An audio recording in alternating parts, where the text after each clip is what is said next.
رانا صاحب سن رہے ہیں آپ کے پاس دو ہی چوائسز ہیں چیف جسٹس کی، یا منصور علی شاہ صاحب یا افریدی صاحب کو. ہمیں پتا ہے کہ منیب اختر صاحب کو تو آپ لوگ کسی قیمت پہ نہیں کریں گے،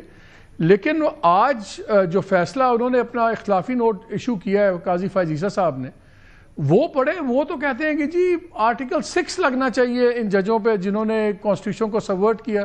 انہوں نے جنرل باجوہ کی ایکسٹینشن والے کیس کا ریفرنس دیا ہے کہ جی انہوں نے 6 مہینے ایکسٹینشن دے دی، اور اینڈ میں وہ لکھتے ہیں کہ جن لوگوں نے سبسروینٹ کیا پرسنل ایمبیشن کے لیے، اور وہ ان کے ایبیٹرز اور facilitators, they should be made to face the consequences of their actions. ججوں کی لڑائی تو ایک کسی اور لیول پہ چلی گئی ہے نا. تو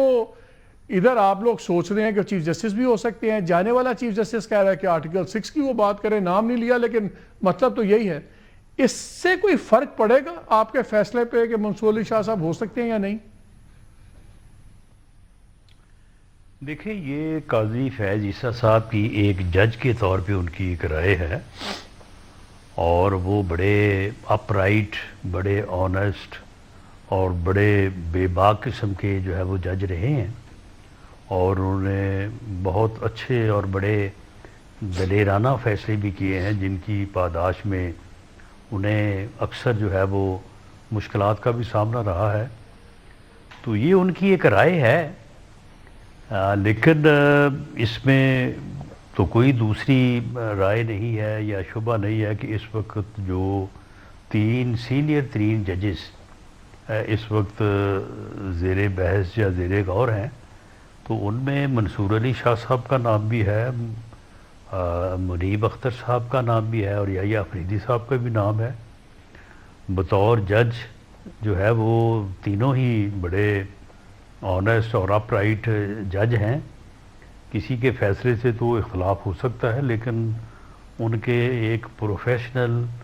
اور ایک کمپیٹنٹ جج ہونے کے تو کوئی نہیں. میں اس لیے پوچھ رہا ہوں رانا صاحب کہ منیب اختر صاحب کا تو ہمیں پتہ ہے زمین الٹی سیدھی ہو جائے وہ تو آپ لوگ نہیں بنائیں گے،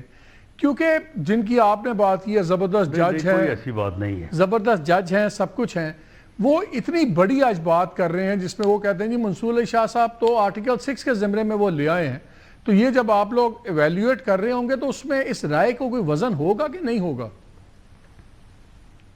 یقیناً ہوگا، اس رائے کا وزن تو ہوگا.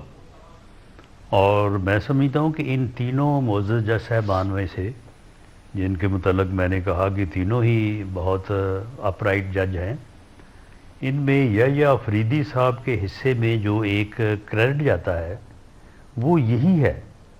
کہ جسٹس یحییٰ افریدی صاحب نے تھرو آؤٹ، اس کو آپ 1 سال لے لیں، 3 سال لے لیں، یا 5-7 سال سے جب سے سپریم کورٹ لیول پہ محاذ رائی، گروپ بندی، لیٹر لکھنے، ایک دوسرے کا فیصلوں میں جو ہے وہ ذکر ہونا، جب سے یہ جانبداری کا اور یہ گروپنگ کا تاثر ابھرا ہے، جسٹس یحییٰ افریدی صاحب وہ جج ہیں کہ جنہوں نے اس آلائش سے اپنے آپ کو بالکل الگ تھلگ رکھا، اور انہوں نے اس کا شائبہ بھی اپنے اوپر آنے نہیں دیا. یہ ان کے حصے میں ایک یونیک جو ہے نا کریڈٹ بھی ہے، اور ان کی وہ کسی گروپ بندی میں نہیں ہیں، ان پہ کوئی یہ الزام نہیں لگا سکتا کہ وہ اس گروپ میں ہیں کہ وہ دوسرے گروپ میں ہیں. لیکن میں جو سن رہا ہوں، آپ کے کچھ لیڈران سے میری بات ہو رہی تھی تو وہ کہہ رہے تھے کہ یہ بھی ہو سکتا ہے کہ ہمارے تحفظات ہیں، مگر ہم منصور علی شاہ صاحب کو شاید اس لیے بھی ہم اوکے کر لیں کیونکہ لائرز نے کہا ہے کہ اگر منصور علی شاہ صاحب نہیں ہوں گے ہم احتجاجی تحریک چلائیں گے. پی ٹی آئی کہتی ہے کہ جی سینئر ترین جج نہیں ہوگا تو ہم احتجاج کریں گے. تو وہ کہتے ہیں یار اب ساری پاورز تو چلی گئی ہیں آئینی بینچز میں، تو اگر شاہ صاحب کو بنا بھی دیتے ہیں تو کیا فرق پڑتا ہے؟ اچھا ہے، ان سے بہانہ ختم ہو جائے گا وکیلوں کے پاس اور پی ٹی آئی کے پاس. تو کیا یہ چیز اب پھر زیادہ شاہ صاحب کے فیور میں نہیں جا رہی بات چیت ساری؟ نہیں، دیکھیں، شاہ صاحب کی فیور میں اور بہت ساری اچھی چیزیں ہیں. یہ چیز تو خیر ان کے خلاف جاتی ہے، کیونکہ وکلاء کا یا وکلاء کی تنظیموں کا یہ مطالبہ نہیں ہے. وکلاء میں سے ایک سیگمنٹ ہے جو کہ پی ٹی آئی سے اٹیچ ہے، جو پی ٹی آئی کی فتنہ پہ مبنی سیاست جو ہے، یا افراتفری اور انارکی کے اوپر جو ان کی مبنی سیاست ہے، جس کا بنیادی نقطہ ہی ملک میں خرابی اور احتجاج اور انتشار پیدا کرنا ہے، ان کی طرف سے جو ہے وہ اس قسم کی بات جو ہے وہ کی گئی ہے، اور ان کی حمایت جو ہے وہی تو دراصل